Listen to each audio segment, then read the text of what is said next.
తిరుప్పావై 14వ பாசுரம். உங்கள் புழைக்கடை தோட்டத்து வாவியுள் செங்கரு நீர்வாய் நெகிந்தாம்பல் வாய் கூம்பினகான் செங்கல் பொடி கூரை வெண்பர் தவத்தவர் தங்கள் திருக்கோயிற் செங்கிடுவான் போதந்தார் எங்களை முன்னம் எருப்புவான் வாய் பேசும் நங்காய் எழுந்திராய் நானாதாய் நாவுடையாய் செங்கொடு செக்கரம் ஏந்தும் தடக்கையன் பங்கைய కన్నానై పాడేలోర్ ఎంబావాయ్. భావము: ఏమే సఖి, ఇదేమి ముందుగా మమ్మలను లేపుతా అంటివి కదా, ఇంతవరకును పడుకొనే ఉన్నావేమి? లెమ్ము, తెల్లవారైపోయినది. చూడు, నీ పెరట్లోని ఎర్ర కలువలు విచ్చుకున్నవి, నీలోత్పలాలు ముకులించినవి. కాషాయంబరులైన మునులు, యోగులు, తెల్లని పలువరుసలు కలిగిన వారందరూ దేవాలయాలలో భగవద్ ఆరాధన నిమిత్తమై కోవెల తలుపులు తీయటానికి కుంచకోలను తాలపు చెవులను తీసుకొని వెళ్చున్నారు. ఇవన్నీ ప్రాతకాలమగు సూచనలే కదా. నీవు చేసిన వాగ్దానమును మరిచితివా? నీకేమి, నీవు పూర్ణురాలువు కదా. సరే, ఇకనైనా లేచిరమ్ము. వాగ్దానమును మరిచిన సిగ్గులేనిదానా? లేవమమ్మా అనగా, నన్నేల నిందితురు, నేనేమి చేయవలే అనగా, శ్రీ శంఖచక్రములచే విరాజిల్లుచున్న విశాల సుందర భుజములు కలవానిని, పంకజాక్షుని ఆ శ్రీకృష్ణుని గుణగణములను మధురమైన స్వరమున కీర్తించవలను. మేమును నీతో కలిసి పాడెదము. ఇట్లు గోష్ఠిగా సంకీర్తనము చేసిన మన వ్రతము ఫలించగలదు. కావున వెంటనే మేల్కొనుమమ్మా అని గోదాదేవి ఈ పాసురంలో 9వ గోపికను లేపుచున్నది. అవతారిక: ఎవరికిష్టమైన రీతిగా వారు శ్రీరాముణ్ణి, శ్రీకృష్ణుని గుణగణాలను కీర్తించారు గోపికలు.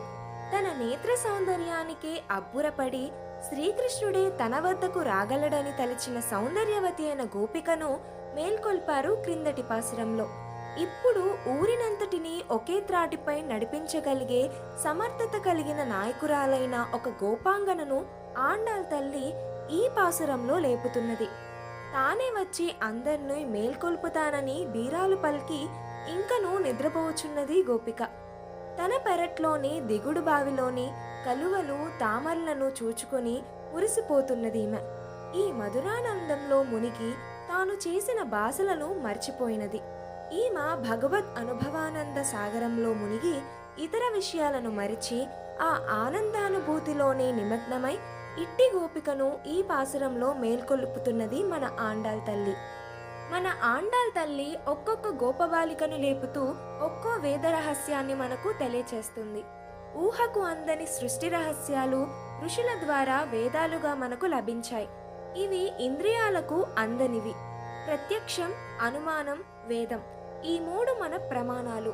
ఈ మూడు ఎట్లా వాడుకోవాలో చెప్పేవాళ్లే మనకు ప్రమాణికులు. అనుమానం, ప్రత్యక్షంలో మనం పూర్తిగా దేన్ని గుర్తించలేం. మనం జ్ఞానేంద్రియాలలో కూడా లోపం ఉంటుంది కనుక అందుకే మనం వేద మార్గాన్ని విశ్వసిస్తాం. వేద మార్గాన్ని అనుసరించేవారే మనకు ప్రమాణికులు. మన మాట, చేత, మన ఆచారం, మన వ్యవహారాలకు ఒక వైదికమైన ఆధారం కావాలి. మనకు రామాయణం, మహాభారతం, పురాణాలు మనకు ఏది వైదికమో ఏది అవైదికమో తెలిపాయి. లోపల గోపబాలిక గొప్ప ప్రమాణికురాలు, మంచిగా మాట్లాడగలదు కూడా. అందుకే మన ఆండాల్ తల్లి ఆమె వెంట నడిస్తే శ్రీకృష్ణుడి దగ్గర మంచిగా మాట్లాడి ఆయనను తప్పనిసరిగా అనుగ్రహించేట్టు చేసుకోవచ్చు అని ఈ గోపబాలికను కూడా లేపటం ప్రారంభించింది. సెంగరు నీర్వాయ్ నెగిర్ అంద్, ఎర్ర కలువలు వికసిస్తున్నాయి. ఆంబల్వాయ్ కుంభినక్కాన్, నల్ల కలువలు ముకులించుకుపోతున్నాయి అని లోపల గోపబాలికతో అన్నారు. సూర్యోదయం కాగానే ఎర్ర కలువలు వికసిస్తాయి, రాత్రి కాగానే నల్ల కలువలు వికసిస్తాయి. సూర్యోదయంతో నల్ల కలువలు ముకులించుకుపోతాయి.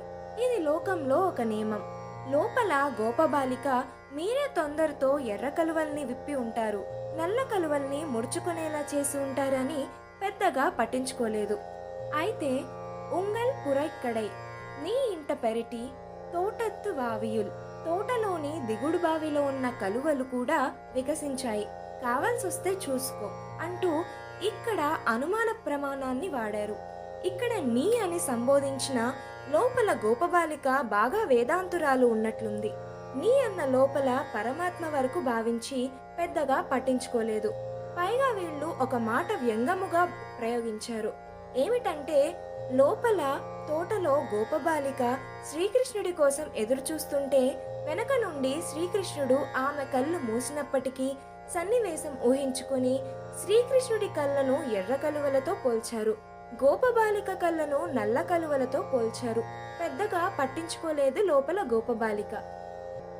సెంగల్ పొడిక్కూరై కాషాయాం భరదారులు వెంబల్ తవత్తవర్ తెల్లటి పలువరుసలు కలిగిన యోగులు తంగల్ తిరుక్కోయిల్ ఆరాధనకై తమ తమ పెరుమాళ్ల ఆలయానికి సెంగిడువాన్ తాళాలు తెరవటానికి పోగిన్రార్ వెళ్తున్నారు.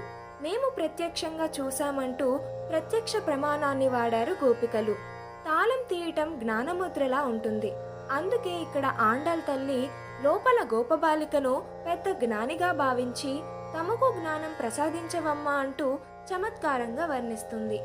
అలాగే మేము ఆప్తవాక్యాన్ని కూడా నమ్ముతామంటూ యంగళై మమ్ములందర్నీ మున్నం ఎరుప్పువాన్ ముందే లేపుతాను అని వాయిపేసుం వాగ్దానం చేశావు. నంగాయ్ పెద్ద పరిపూర్ణురాలివే, ఎరుందిరాయ్ లేవమ్మా. నానాదాయ్ నీకు సిగ్గు అనిపించటం లేదా? నా ఉడయాయ్ పెద్ద మాటకారి దానివి.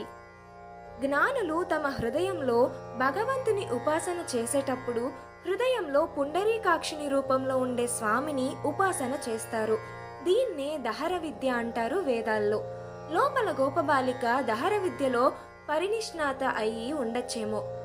సెంగొడు చక్కరం ఏందుం తడక్కయ్యన్ పంగయ కన్నానై పాడ ఆమ హృదయం, దానిలో దహరాకాశం, అందులో స్వామి, ఆయన నేత్ర సౌందర్యాన్ని మేము పాడుతున్నాం. నీవు ఆ యోగ్యత కలిగిన దానివి, నీవు లేచి మాతో కలిస్తే అందరం కలిసి స్వామిని పాడుదాం అంటూ లోపల గోపబాలికను లేపారు. ఏవిబి సుబ్బారావు గారి ఆధ్యాత్మిక బృందం వారి సౌజన్యంతో లాస్యప్రియ.